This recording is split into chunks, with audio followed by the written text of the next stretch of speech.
Y vamos a leer nuevamente, así que te invito para que vayas junto conmigo a Filipenses capítulo 3 y versículo 7.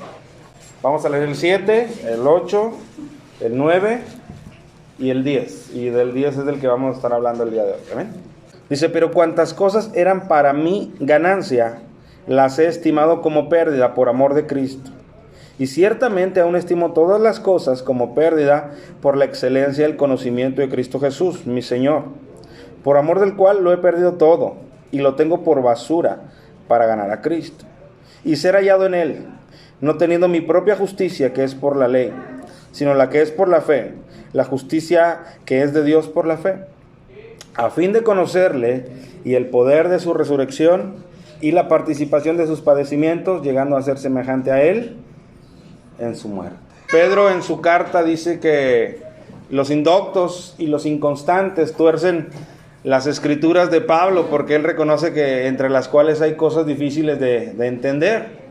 O sea, Pablo, hermano, tenía conocimiento muy amplio. Y yo entiendo que a veces es difícil entender claramente los escritos de Pablo. Así que vamos a irlos leyendo con detenimiento. Como te digo, no puedo traer las 3 predicaciones pasadas nuevamente, me bastarían 6 horas. Amén. Pero sí vamos a hacer un recuento rápido porque mira lo que dice Pablo en el capítulo 3, versículo 1. Fíjate cómo dice. Él dice, por lo demás, hermanos, guardaos en el Señor. Y él dice, a mí no me es molesto el escribirles las mismas cosas. Y dice, y para ustedes, el que yo lo haga es seguro. ¿Por qué? Porque es un recordatorio. Así que si Pablo dice que para él no es molesto escribir las mismas cosas, pues tampoco para mí va a ser molesto hablarles nuevamente las mismas cosas que hemos hablado en los siguientes versículos. ¿Por qué? Porque Pablo dice, y para vosotros es seguro. Entonces para ti y para mí es seguro volver a ahondar en las cosas que la palabra nos ha enseñado, volverlas a ratificar y que queden claras. Amén. Y estamos viendo en estos versículos, hermano, la mentalidad cambiada de Pablo.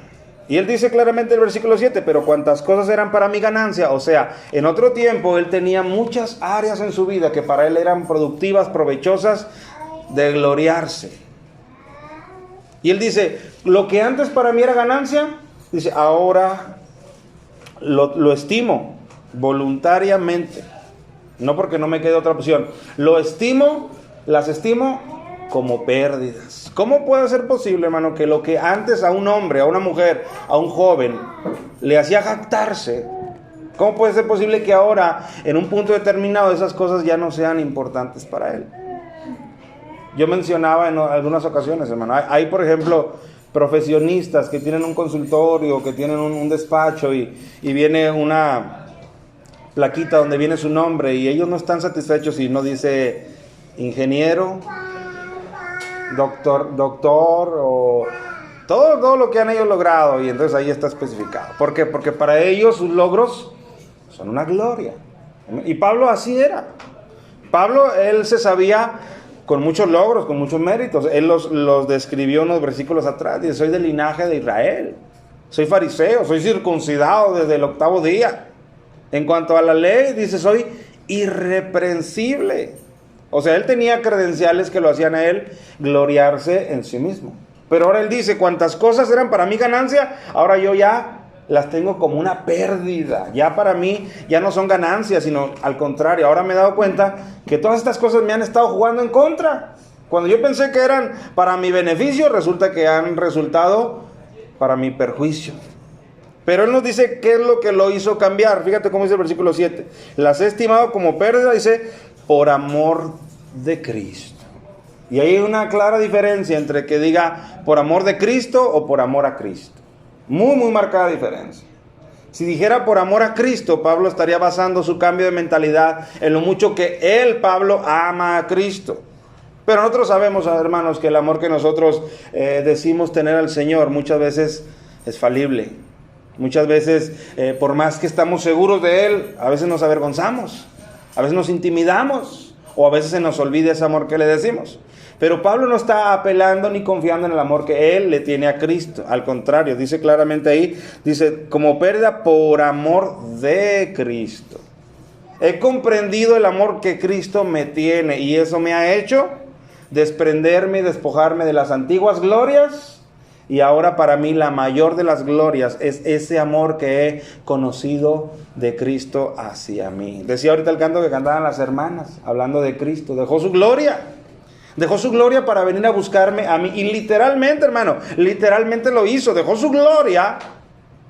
Vino y adoptó un cuerpo físico, aunque eso tuviera que conllevarle tener hambre. Imagínate a Dios que Él dice en el Antiguo Testamento, si yo tuviera hambre no te lo dijera a ti. ¿Qué me puedes dar?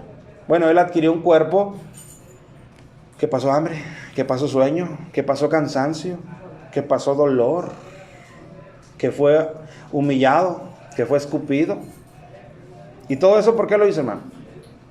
Por amor a ti, por amor a Pablo. Y cuando Pablo entiende esto, como que se le caen escamas de su vida, de esa vieja gloria que él sentía, todo se cae de su vida y él se siente derretido por ese amor de Cristo hacia él. Nadie más le ha amado como Cristo le ha amado. Entonces en el primer versículo Pablo nos da el inicio del cambio en su mentalidad. ¿Dónde ocurrió? Ocurrió cuando él descubrió el amor de Cristo. Mira, voy a hacer un ejercicio contigo para que esta serie se nos quede clara en nuestras mentes. Vamos a leer 4 versículos. Vamos a ver 4 cualidades de Dios, de Cristo, que a Pablo le han capturado. Y vamos a enlazarlas a 4 emociones o sentimientos o características personales. Por ejemplo, en el primer versículo de lo que habla es del amor de Cristo. Dice, cuando yo conocí el amor de Cristo, ese aspecto del amor de Cristo hacia mí, ese amor me tumbó de todo mi orgullo, de toda mi vanidad, de toda mi gloria, porque por fin comprendí qué grande es este amor. Entonces, eso es un descubrimiento, ¿o no, mis hermanos? Eso es un descubrimiento. Por lo tanto, hermano, sería bueno que tú descubrieras cuánto el Señor te ama, porque de tal manera amó Dios al mundo. No es un amor teórico, es un amor práctico, porque dice que ha dado a su Hijo unigénito. O sea, no se quedó nada más en lo emocional o en lo sentimental. Él dio un paso a lo práctico, dando a su Hijo por ti y por mí. ¿Estamos de acuerdo?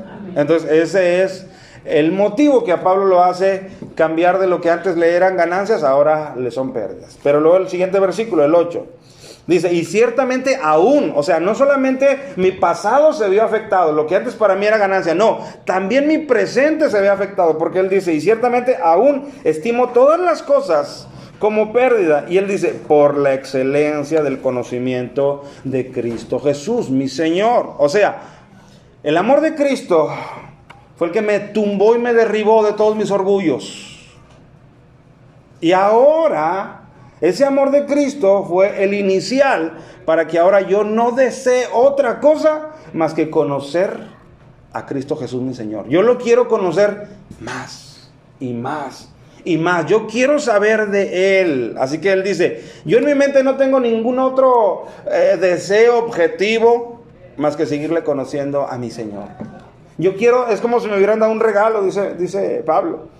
Pero este regalo hay que desenvolverlo, que desempacarlo. Yo quiero llevarme toda la vida desenvolviendo este regalo que es el conocimiento de Cristo Jesús. Y nota cómo le llama a ese conocimiento.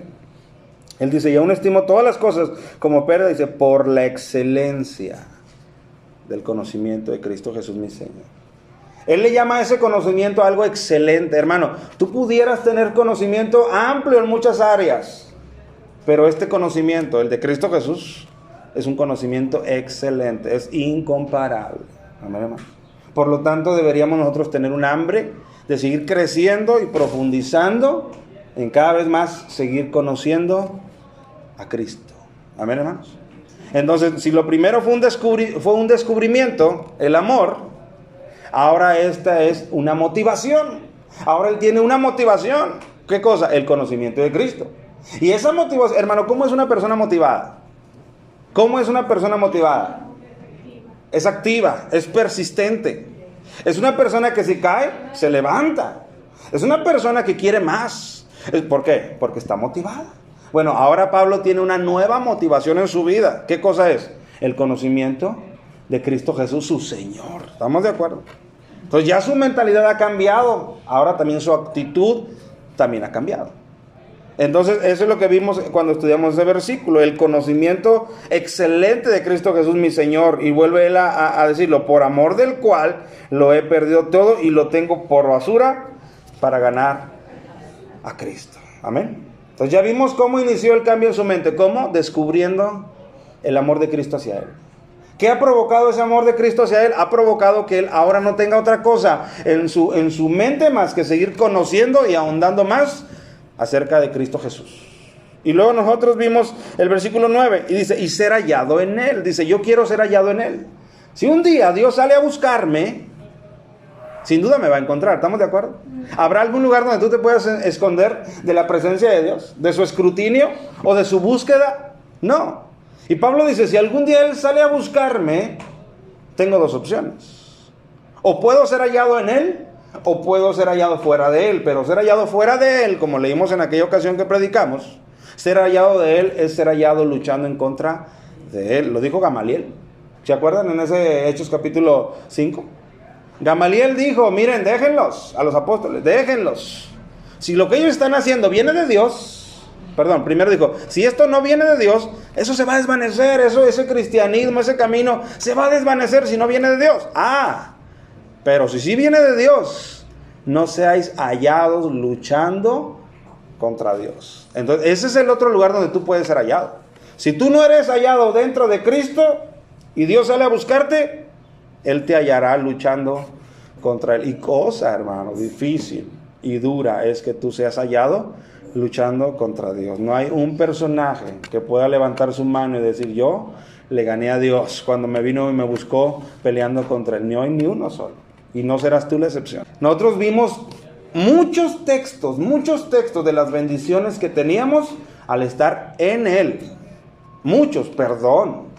Nosotros vimos el amor de Dios que es en Cristo Jesús. Entonces todas las bendiciones que están a la disposición del ser humano no pueden ser tomadas o disfrutadas si no es estando en Cristo. Y hablamos también cómo se logra estar en Cristo. Vimos desde que no estás en Cristo hasta cómo estar en Cristo. Entonces cuando estás en Cristo, tú haces efectivas todas las bendiciones que Dios ha planeado para ti. Y bien sencillo, me acuerdo perfectamente en esa ocasión, íbamos caminando mis hijos y yo y les preguntaba, ¿entendieron esta predicación? Y me decían sí. Les digo, yo se los voy a poner más fácil. Imaginen que yo estoy en mi empresa y mi empresa tiene aguinaldo, tiene vacaciones, tiene prestaciones, y yo le platico a otra persona, oye, ¿sabes qué? Me va de lujo en esta empresa. Me da esto, me da el otro, me da el otro. Y esa persona al día siguiente va y toca las puertas de mi empresa y dice, me platicaron que eres una empresa muy bondadosa. Y das esto, así que quiero también que me lo des a mí. Yo le preguntaba a mis hijos, ¿qué le van a decir a mi empresa? ¿Qué le van a decir? Sí soy bondadoso, sí te dijeron bien, eso es lo que yo doy. Pero hay un pequeño problema. No te los puedo dar a ti porque tú no eres parte de mi empresa. Tú no estás en mi empresa. Por lo tanto, aunque te platicaron bien y a cada uno de los que trabajan en este lugar les doy lo mismo, no te lo puedo dar a ti, porque tú no estás en mi empresa.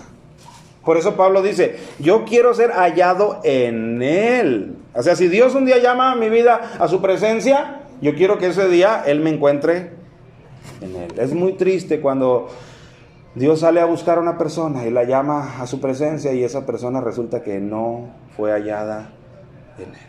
O sea, ser salvo. Amén. Estar en Él, estar en Cristo. Amén, hermanos. Entonces Pablo anhela eso. Él dice, y ser hallado en Él. Pero el culto pasado nosotros vimos ese versículo, porque hay una manera que ahora Pablo ha entendido de estar en Él. Fíjate lo que dice, y ser hallado en Él, dice, no teniendo mi propia justicia. ¿Por qué? Porque cuando yo tengo mi propia justicia, entonces realmente no estoy en Él. Porque yo quiero estar en Él, pero quiero seguir con mi propia manera de ser salvo, a mi modo. Por eso Pablo dice, no teniendo mi propia justicia. Y él nos habla en la siguiente línea de lo que era su antecedente, porque él dice, no teniendo mi propia justicia que es por la ley. Antes mi justicia dependía de cuánto yo obedecía a la ley de Moisés. Así que mientras yo la obedecía, yo me sentía justo. ¿Por qué? Porque me sentía cumplidor de esa ley y esa era para mí mi justicia. Y esas eran mis ganancias a las que él se refiere en los versículos anteriores. Pero, oh sorpresa, Dios le corrige su manera de pensar y dice, mientras tú quieras presentarte delante de mí con tus propias justicias, no vas a llegar muy lejos. Porque la Escritura dice que nuestras justicias delante de Dios son como un trapo de inmundicia. Aún nuestras mejores justicias delante de Él son como un trapo de inmundicia. Por lo tanto, yo no puedo pretender, hermano, presentarme delante de Él para salvación con mis propios méritos y justicias. Por más bellos, buenos, pintorescos que estos parezcan delante de mis ojos o delante de otros. Amén. Cristo les dijo a los fariseos, a las gentes, si vuestra justicia no es mayor que la de los escribas y fariseos, no entraréis en el reino de los cielos. Y ellos eran gente de la ley, intachable como Pablo se sentía también él, irreprensible en la ley, pero Cristo dijo, esa justicia no te alcanza, tú tienes que tener una justicia mejor. ¿Dónde yo voy a encontrar otra justicia mejor? Ahí lo dice en el texto, fíjate bien. Dice, y quiero ser hallado en él, no teniendo mi propia justicia, que es por la ley. Y luego ahora sí nos va a decir cuál justicia es la que cuenta, sino la que es por la fe de Cristo, la justicia que es de Dios. Esta justicia es de Dios, esta justicia no es humana. Dios demanda una justicia que no puede ser producida por ningún ser humano. Dios demanda una justicia que Él mismo provee para el ser humano. Por eso aquí le llama la justicia que es de Dios. ¿Cómo te la atribuye? Por la fe en Cristo Jesús. Entonces, en ese momento Pablo ya recibió un descubrimiento, el amor de Cristo hacia él. ¿Estamos de acuerdo? Ya ese descubrimiento ya le impactó. Ya cambió su manera de pensar y de vivir y de ver la vida. ¿Por qué? Porque ya dejó a un lado lo que para él eran ganancias, ya las tiene ahora como pérdida.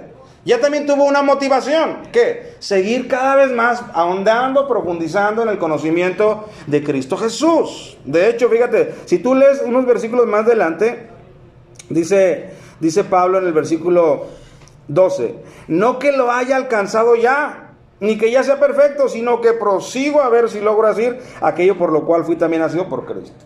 Aún siendo el gran apóstol Pablo, él decía, yo todavía tengo que esforzarme, que estirarme, que conocer, que caminar todavía más hacia adelante. No me siento conforme con lo que ya he conseguido. Amén, hermano. O sea, él sabía que en la vida siempre Dios va recorriendo y te va dando espacio para que tú sigas anhelando más de Él, más conocimiento, más de su amor. Y a la vez, esto vaya produciendo en tu vida un perfeccionamiento cada vez mayor de lo que es tu vida. Entonces Pablo, ya te digo, ya encontró un descubrimiento que es el amor de Jesús hacia su vida, que ya le afectó completamente su manera de pensar. Ahora tiene una motivación que es la excelencia de ese conocimiento. Ahora también en el versículo 9 que leímos, Dios ya le aplicó una corrección. ¿Por qué una corrección? Porque él confiaba en su propia justicia. Y ahora Dios ya le ha hecho saber y entender que esa justicia no le sirve para nada. Y le ha corregido esa manera de ver. Y ahora Pablo dice, yo quiero ser hallado en él. Pero dice, no teniendo mi propia justicia. O sea, ya Dios le corrigió esa área de su vida, donde él se sentía justo, perfecto, digno, salvo por sí mismo. Ahora él dice, no, yo quiero que todo eso se aleje de mi vida. Porque si yo sigo abrazando todo eso, pues va a seguir siendo una pérdida para mí. No puedo presentarme el día del Señor con mi propia justicia y decirle, Señor, esto es lo que hice en vida. Califícamelo para que me salves. Eso no se puede hacer. Amén. Ahora vamos a leer el cuarto versículo. Ese fue un resumen de lo que hemos visto estos otros cultos anteriores. Pero hay una cuarta cosa que Pablo anhela. Fíjate bien. Lo primero fue un descubrimiento. Lo segundo, ahora tiene una motivación. Lo tercero es una corrección. Y ahora viene un anhelo, un deseo. Lo que vamos a ver hoy es un deseo. Lo primero también fue el amor de Cristo. Lo segundo fue el conocimiento de Cristo. Lo tercero fue la justicia de Cristo. ¿Sí me voy dando a entender cómo van ligadas estas cosas? Y ahora, en el anhelo que él tiene, donde él va a poner la mirada y nos va a enseñar a nosotros, es en el poder de Cristo. En el poder de Dios sobre nuestras vidas. Fíjate bien, 4 aspectos que él ha conocido. El amor, después el conocimiento, la justicia, y ahora nos va a hablar del poder. Fíjate bien cómo dice el versículo 10. Dice, a fin de conocerle O sea, aunque él ya le conoció, él quiere todavía seguir creciendo y avanzando en el conocimiento. Dice, a fin de conocerle, dice, yo no estoy saciado, yo quiero conocer más de mi Señor. A fin de conocerle y el poder de su resurrección. Ahí nos vamos a detener. Él quiere conocer el poder de su resurrección. Y nosotros de primera mano al leer pudiéramos pensar, ¿qué es lo que querrá estar diciendo Pablo cuando él dice, yo quiero conocerle y también el poder de su resurrección? ¿Qué acaso Pablo quiere decir? ¿Me quiero morir en este momento ya para que los 3 días Dios me levante? Porque pudiéramos pensar que algo tiene que decirnos de esta manera. Porque ¿por qué menciona el poder de su resurrección? Es la glorificación. Es la glorificación. Bueno, yo quiero que tú te des cuenta, hermano. ¿Cómo fue resucitado Cristo? ¿No fue con poder? ¿No fue con poder? Bueno, Pablo está pensando en su cabeza, Pablo tiene en mente, si Dios tiene el poder que lo tuvo para levantar a un muerto de 3 días, y dice Pablo, o piensa Pablo, yo no estoy muerto, pero me conozco. ¿Cuántos de ustedes se conocen, hermanos?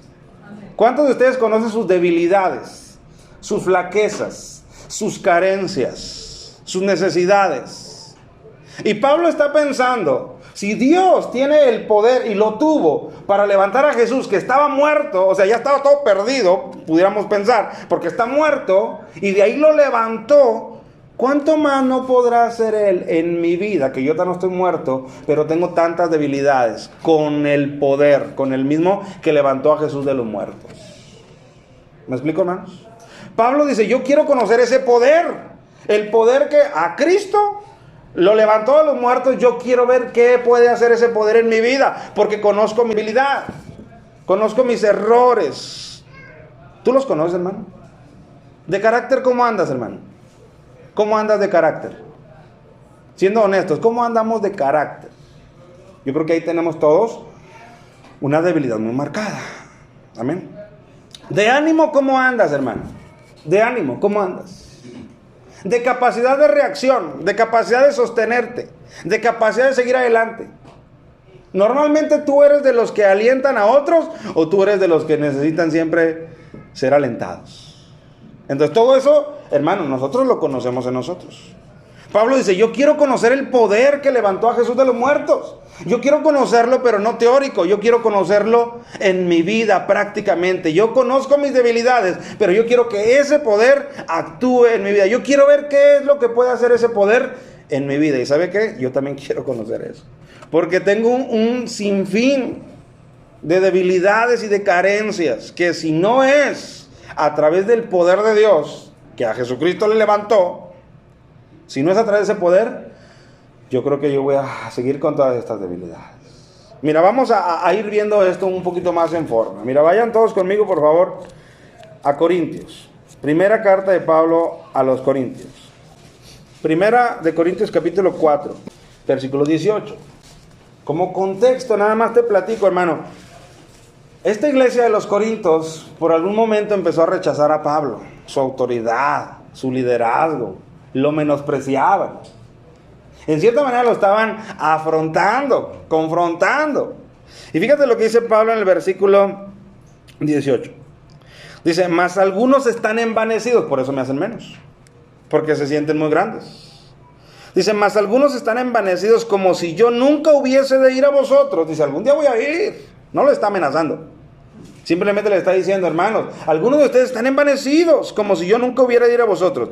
Pero iré pronto a vosotros, si el Señor quiere y concede. Y conoceré, dice, escucha bien, y conoceré no las palabras, sino el poder de aquellos que andan envanecidos. Dice, yo voy a ir, y cuando yo vaya, me voy a sentar con ustedes, y entonces conoceré. Y él dice claramente, no las palabras, porque de palabras todos podemos decir, ¿o no, mis hermanos? ¿Verdad que de cristianos todos nos podemos tildar y todos podemos decir, yo voy a una iglesia, yo tengo 5 años, yo tengo 10 años, ¿y son qué, hermano? Son palabras porque son lo que nosotros expresamos, pero fíjate lo que dice Pablo. Y conoceré, dice, no las palabras, sino el poder de los que andan envanecidos, porque el reino de Dios no consiste en palabras, sino en ¿qué? En poder. Yo puedo comprender una predicación que me hable del carácter. ¿Estamos de acuerdo? La puedo comprender. Son palabras que ya asumí, que ya entendí. Pero sin el poder de Dios en mi vida, mi carácter no es afectado en nada. Aunque yo ya haya escuchado la predicación y haya dicho amén a la predicación, yo necesito el poder de Dios para que entonces mi carácter pueda ser afectado. Por eso Pablo dice, porque el reino de Dios no consiste en palabras. Hermano, otras religiones hablan de palabras, de la Biblia. Pero desafortunadamente no hay ninguna muestra del poder de Dios obrando y afectando sus vidas. Por eso Pablo dice, no consiste en palabras. Por eso cuando vaya a ver los Corintios, conoceré, no las palabras, no, el poder realmente que tienen ustedes, si es que lo tienen. Amén, hermanos. Entonces, Pablo dice en el versículo que nosotros empezamos, yo deseo conocer el poder que levantó a Jesucristo de los muertos. Sí, y yo también, porque conozco mis debilidades y carencias. Y yo quiero conocer experimentalmente ese poder en mi vida y saber qué capacidad tiene ese poder de transformación en mi vida. Amén, hermanos. No me di a entender. Yo anhelo conocer ese poder. Yo quiero conocer ese poder. Amén. ¿Por qué? Porque puedo tener teoría, pero si no tengo poder, no puedo llevarlo a la práctica. ¿Qué le dijo Cristo a sus discípulos, hermanos? No se vayan de Jerusalén. ¿Por qué, Señor? Si ya nos adiestraste 3 años, tenemos tu palabra, tu conocimiento. Sí, pero a usted les falta una cosa. ¿Qué nos falta, Señor? El poder. No se vayan hasta luego que no sean embestidos de poder de lo alto. Y entonces ahora sí, me serán testigos en Jerusalén, en todos lados. Amén, hermano. Entonces yo puedo tener la teoría del tema que tú quieras bíblico. Pero si este tema no está acompañado del poder de Dios en mi vida, ese tema, esa teoría no va a hacer ninguna afectación en mi vida, ninguna. Amén, hermanos. Yo puedo, hermano, leer un texto que dice, el amor de Dios, el perfecto amor, echa fuera todo temor. Y quizás yo soy un cobarde de siempre. Y si yo veo esa teoría, a mí me da aliento. Pero si el poder de Dios no afianza ese texto en mi vida, yo voy a morirme cobarde. ¿Estamos de acuerdo, hermanos? Mira lo que dice, por ejemplo, Pablo a Timoteo. Segunda de Timoteo, capítulo 1. Fíjate lo que dice en el versículo 6. Pablo le está hablando a un joven. Claro, Pablo comprende las carencias de un joven. ¿Cuántos jóvenes hay aquí?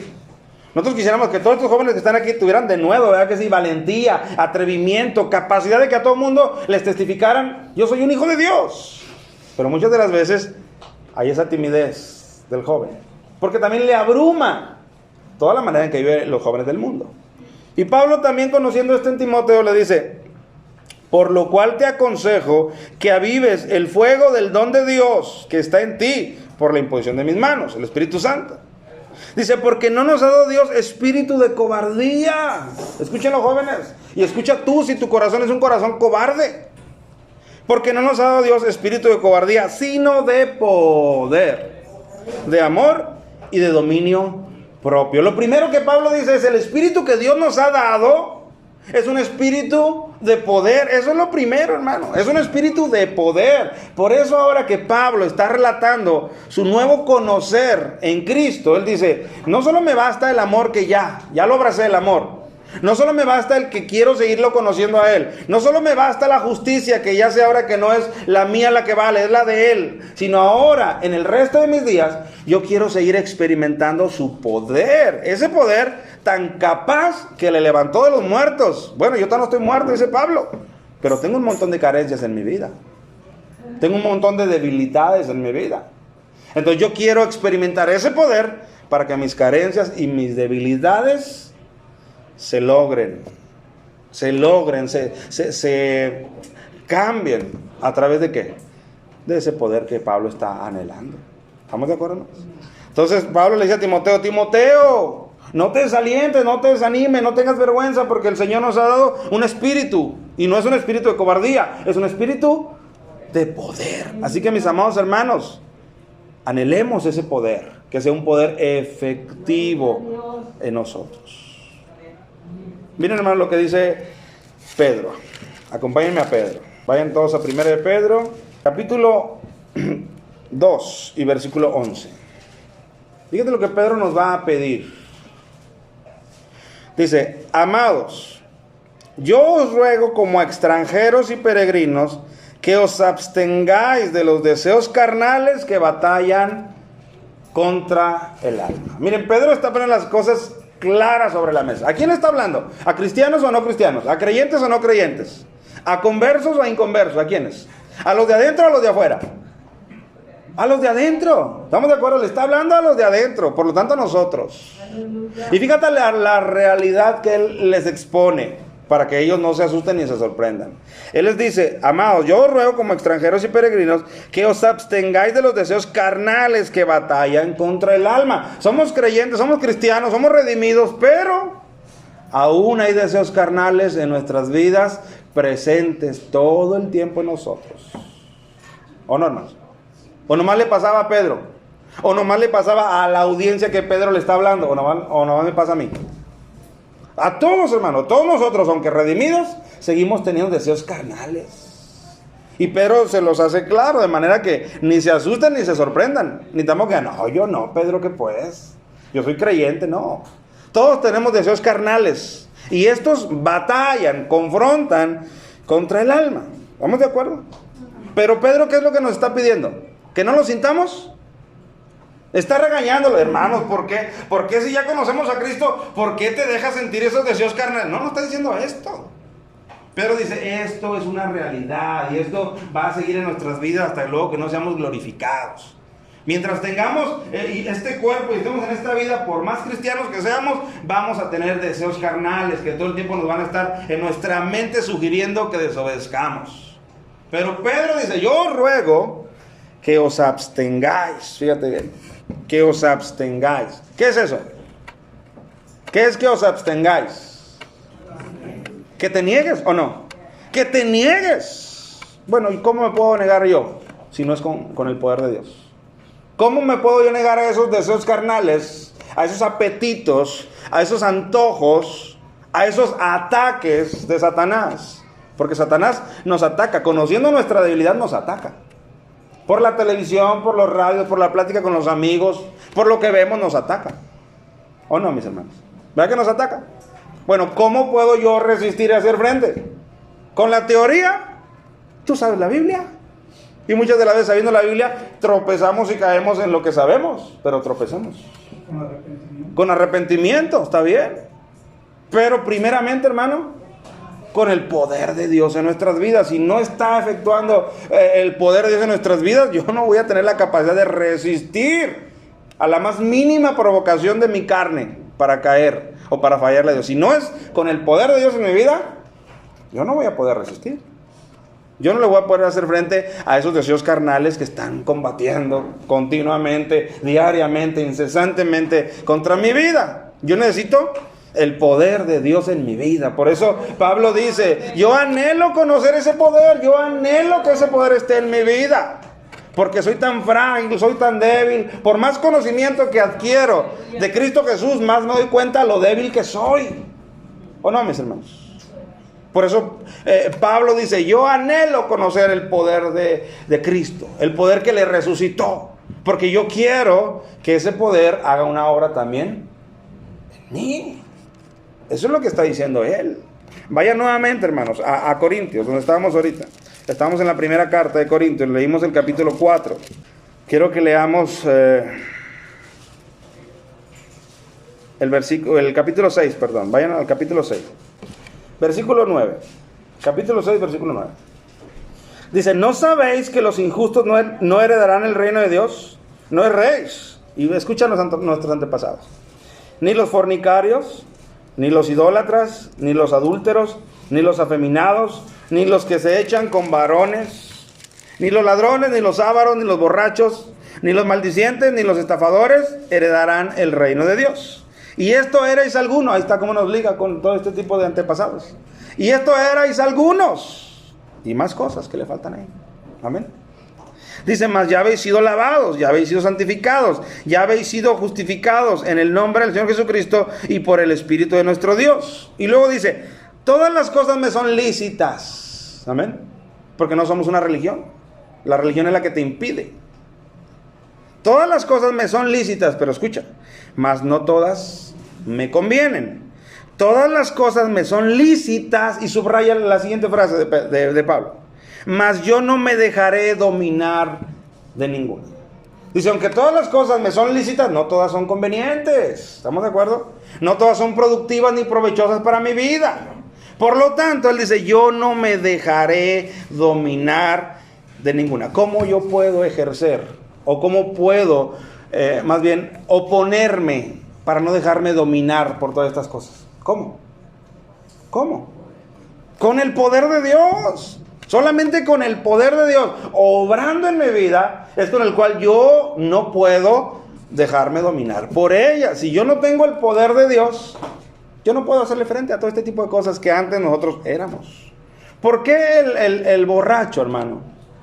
Aunque su borrachera le causa pérdidas en todos los sentidos, familiares, económicas, morales, de salud, en todos los sentidos, le causa pérdidas y problemas, ¿por qué no puede dejarlo? Porque hay un poder mayúsculo que opera sobre él. Amén, hermanos. Y para eso solamente se requiere un poder más grande que ese poder. Y ese poder es el poder que Dios nos da a sus hijos, para que nosotros podamos resistir y decir no. Amén, hermanos. Por eso Pablo está diciendo, yo anhelo el poder, hermano. Pero para ese poder Dios establece un medio. Y el medio es el arrepentimiento. Porque si tú te vas a la palabra griega, arrepentimiento significa cambio de mente. Cambio de mente, y esta es la predicación que estamos hablando. Te lo puede conceder. Amén. Pero establece un medio. Al arrepentimiento, sí. Aquí le está hablando, hermanos, a personas que ya se arrepintieron. A personas que ya se arrepintieron. Él ya se arrepintió. Cuando él está hablando de su ejemplo, él ya se arrepintió. Él está expresando ahora un anhelo, un deseo. Yo deseo conocer, ahora que ya me arrepentí, ahora que su conocimiento me hizo arrepentirme, ahora que su conocimiento me hizo saber que mi justicia propia no me lleva a nada, ahora yo deseo y anhelo conocer ese poder práctico y operativo en mi vida. Amén. Porque ese poder es el único que me garantiza el que yo pueda estar de pie ante los embates constantes e incesantes del enemigo. ¿Estamos de acuerdo, hermanos? Eso es lo que Pablo está mostrándoles a los filipenses en su desarrollo como una persona que fue cambiada de mente, en su mente. Y nosotros solamente estamos leyendo su ejemplo y estamos tratando de su ejemplo a absorber enseñanzas hacia nuestra vida. Yo anhelo el poder del Señor en mi vida. Yo anhelo ese poder en mi vida. Claro, como dice mi hermano, nadie puede beber de ese poder si primeramente no se ha arrepentido, porque para empezar no ha empezado. ¿Estamos de acuerdo? Entonces estamos hablando de personas que ya se arrepintieron, que ya conocieron, que ya están caminando, pero ellas saben que por más conocimiento que puedan tener, este conocimiento en sus vidas tiene que ser afianzado por el poder de Dios, que es lo que él está añorando. Por eso él dice, y conocerle y el poder de su resurrección, ese poder que a él le levantó de los muertos, yo quiero que también haga su efecto continuo en mi vida, diario. ¿O no, mis hermanos?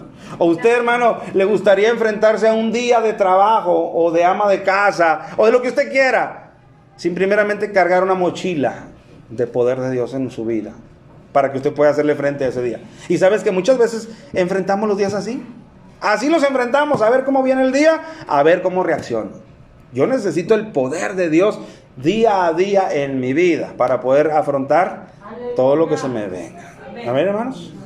Entonces decíamos en este versículo, todas las cosas me son lícitas, mas no todas me convienen. Todas las cosas me son lícitas, mas yo no me dejaré dominar de ninguna. Yo solamente puedo ejecutar eso en mi vida, no dejarme dominar por ninguna de estas cosas que no me convienen, solamente con el poder de Dios estando en mí. Y mira cómo dicen los versículos más adelante. Bueno, él está tocando el punto, dice, las viandas para el vientre y el vientre para las viandas, para las viandas. Pero tanto lo uno como lo otro lo destruirá Dios. Pero el cuerpo no es para la fornicación, sino para el Señor, y el Señor para el cuerpo. Él no va a hablar no está hablando para nada de resurrección o de la resurrección de Cristo. Él está hablando de nuestra lucha cara a cara, diario, cuerpo a cuerpo con el pecado. De eso es lo que él está hablando. Y nota lo que él dice en el siguiente texto. Dice, y Dios, que levantó al Señor, también a nosotros nos levantará con su poder. ¿Te fijas? Cómo Él enlaza en esa lucha que Él está presentando aquí a los corintios contra el pecado. Él enlaza y dice, y Dios que levantó al Señor. ¿De qué está hablando cuando dice que levantó al Señor? ¿Acaso el Señor pecó? No. Entonces cuando Él dice, y Dios que levantó al Señor, se está refiriendo claramente al poder con el cual Él fue levantado de la muerte.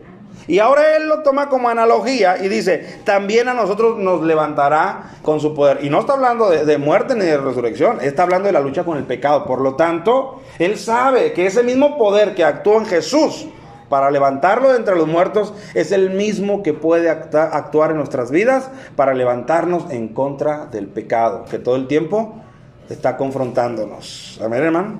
Amén. O sea, eso es lo que Él quiere. Él aquí no está hablando para nada de resurrección. Él está hablando de nuestra lucha diaria y continua con el pecado. Y yo no puedo enfrentármele al pecado si primeramente, hermano, no está el poder de Dios en mi vida. Amén, hermano. Otro ejemplo, hermano. Vamos a Santiago. Este ejemplo me gusta mucho porque es más extendido. Y no me puede decir, hermano, que este ejemplo que vamos a leer le es desconocido. Vaya entonces a Santiago, por favor. Santiago capítulo 3, versículo 2. Porque todos ofendemos muchas veces. Ahí me detuve, hermano, a ver cuántos decían amén. Fíjate bien, por eso me detuve y hice la pausa. Yo quería que todos dijeran amén. Lo vuelvo a leer. Dice, porque todos ofendemos muchas veces, dice Santiago. Amén. Amén, ¿verdad que sí? Todos ofendemos muchas veces y aún ofendemos no queriendo ofender.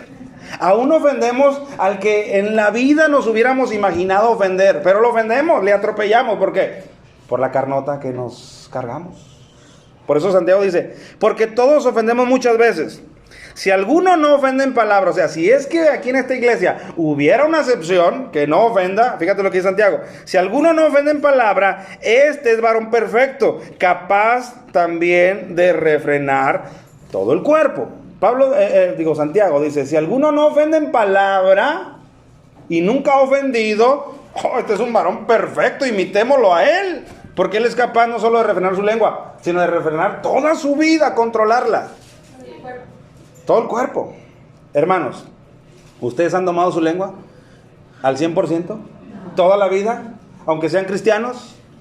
No, porque mire, hay habladas, hay críticas, hay chismes, hay suposiciones que todos las hacemos con la lengua.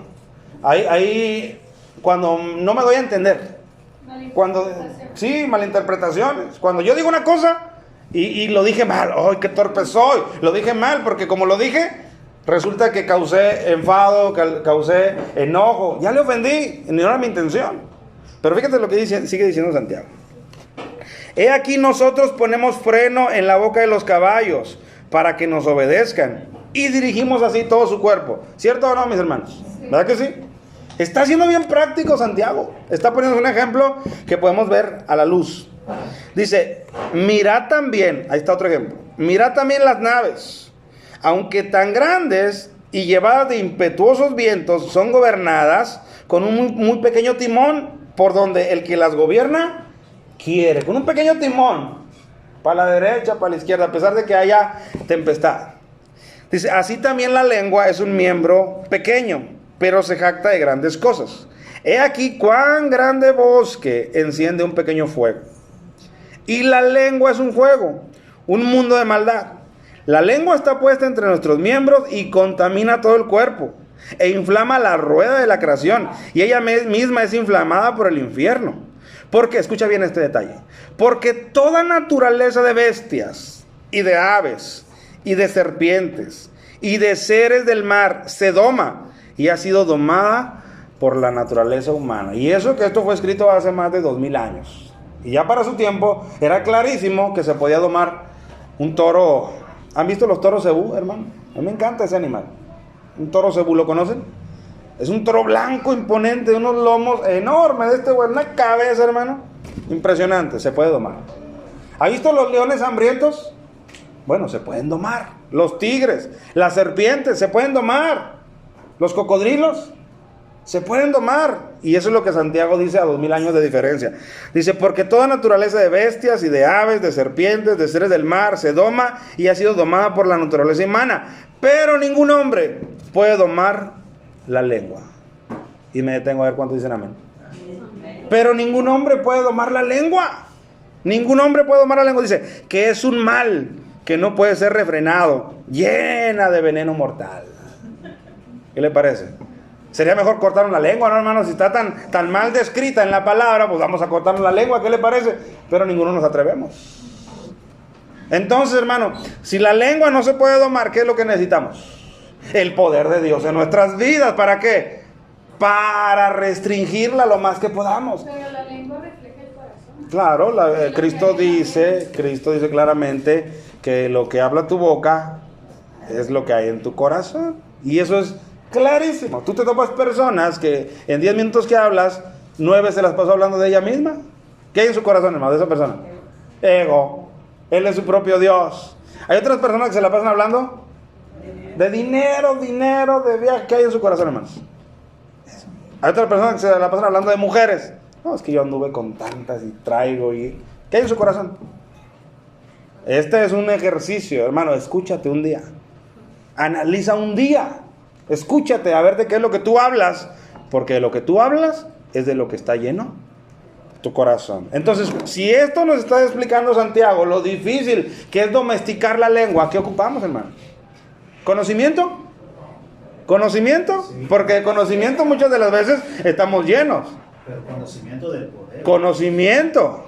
Y, sobre todo, el poder de Dios que haga efectivo ese conocimiento en nuestras vidas. Hermanos, no me digan que no saben por conocimiento que no son buenas las habladas. Además, los juicios.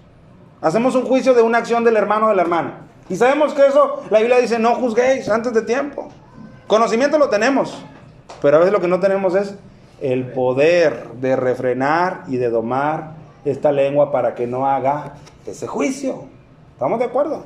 Por lo tanto, el conocimiento, claro que está ahí, es lo principal.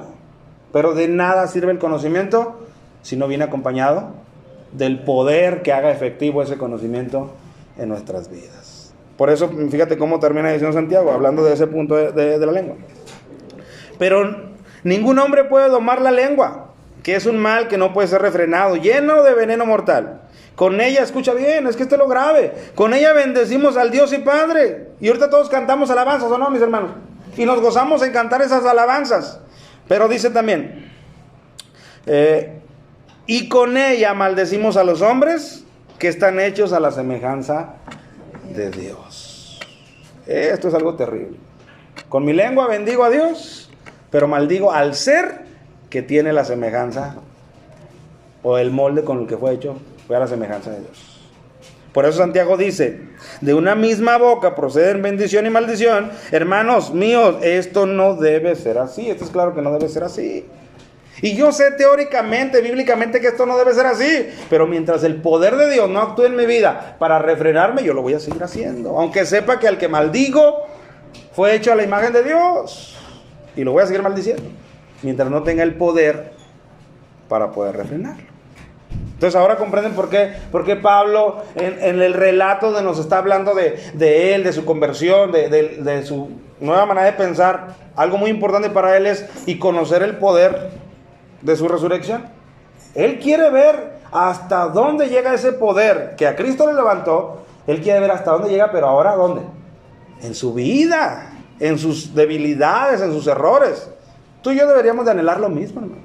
O no nos conocemos, hermano, como decía ahorita, nuestras debilidades, nuestras incapacidades, nuestros temores, nuestras tendencias. Amén. No nos conocemos el cómo nos consideramos a nosotros mismos, hermanos. Eso no lo ignoramos, lo sabemos bien. Pero necesitamos el poder de Dios, no el teórico. El poder efectivo de Dios en nuestras vidas. ¿Para qué? Para que esas debilidades, hermanos, vayan siendo confrontadas y sean cambiadas. Amén, hermanos. Fíjate cómo termina diciendo Santiago.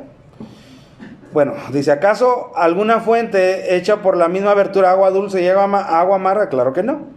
Hermanos míos, ¿puede acaso la higuera producir aceitunas o la vid higos?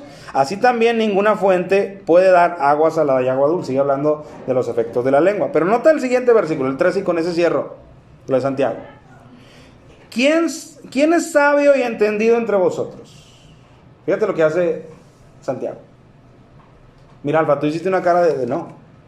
Pero yo te aseguro que hay muchos que sí se sienten sabios y entendidos. Por el conocimiento, por la experiencia, por los años en el Evangelio. Hay muchos que sí. Así que algunos podrán decir, no, yo no. Pero otros en su corazón pueden decir, yo me siento sabio. Bueno, fíjate lo que dice Santiago. ¿Quién es sabio y entendido entre vosotros? Él hace la pregunta y la lanza al aire. A ver quién levanta la mano y dice yo. Bueno, dice, muestre por la buena conducta sus obras en sabia mansedumbre. Dice, ¿te sientes sabio? ¿Te sientes con conocimiento? Muestra explicando una predicación. No, dice, de esa manera no. Muestra tu sabiduría que dices tener. Escucha, ¿cómo? Por tu buena conducta en sabia mansedumbre. O sea, tu proceder, tu comportar, tu conducta, el cómo te desenvuelves, eso es lo que va a determinar si eres sabio y entendido o no lo eres. Y para yo tener una buena conducta, ¿sabes qué necesito? El poder. Sin duda el poder de Dios. Yo puedo tener una buena conducta con ustedes. Es más, hermano, aquí nunca se me hace una maldición. Porque los tengo a todos ustedes como ayuda para que no se me salga ninguna. Pero ¿qué tal en el tráfico? ¿Qué tal donde se me mete ahí un carro a la brava? ¿Qué tal donde estoy bajo presión? Allá puedo ceder más rápido a que se me salga una maldición. Y me puedo justificar y decir, es que me hizo enojar. Es que me provocó y yo tenía que sacarlo de alguna manera, ¿sí? Es que ahí se te olvidó que realmente lo que necesitabas era el poder de Dios sobre tu vida. ¿Para qué? Para que te refrenara, para que te calmara, para que estuvieras bien. ¿Estamos de acuerdo, hermanos? ¿Eso es conducta o no? Y yo la buena conducta la puedo mostrar aquí. Pero mis hermanos, cada uno de ustedes, cada uno de nosotros sabemos que nosotros somos unos aquí y otros a veces en la casa. ¿Por qué? Porque en la casa todos nos conocen. Nuestros hijos, nuestra esposa, nuestro esposo realmente sabe cómo somos. ¿O no, mis hermanos? Entonces, ¿ahí qué se requiere? Poder. Porque si yo quiero influenciar a mi esposa para que sirvan a Cristo de una buena manera, claro, yo no lo voy a hacer eso lo va a hacer el Señor. Pero si yo los quiero influenciar y contribuir en algo, yo tengo que tener una conducta determinada. Pero si no tengo el poder de Dios en mi vida, eso no va a ocurrir. Eso no va a ocurrir. Por lo tanto, ni mi hijo, ni mi hija, ni mi esposa van a ser motivadas por mi cristianismo. ¿Por qué? Porque soy un cristiano aquí en la iglesia y otro muy diferente. ¿Y qué ocupo, hermano? El poder de Dios. Por eso Pablo está anhelando conocer. Dice, yo quiero conocer el poder que a Cristo lo resucitó. Yo quiero en mi vida verlo efectivo, porque seguramente Él conocía sus carencias, hermano. Y yo conozco las mías. Yo no sé si tú conoces las tuyas, pero yo necesito el poder de Dios obrando en mi vida en esas áreas específicas. Amén, hermanos. Quiero cerrar con el último texto. También a los Corintios, 2 de Corintios. Yo sé que conocemos esta porción. 2 de Corintios, todo el mundo lo conoce como el aguijón en la carne. De hecho, así está el encabezado.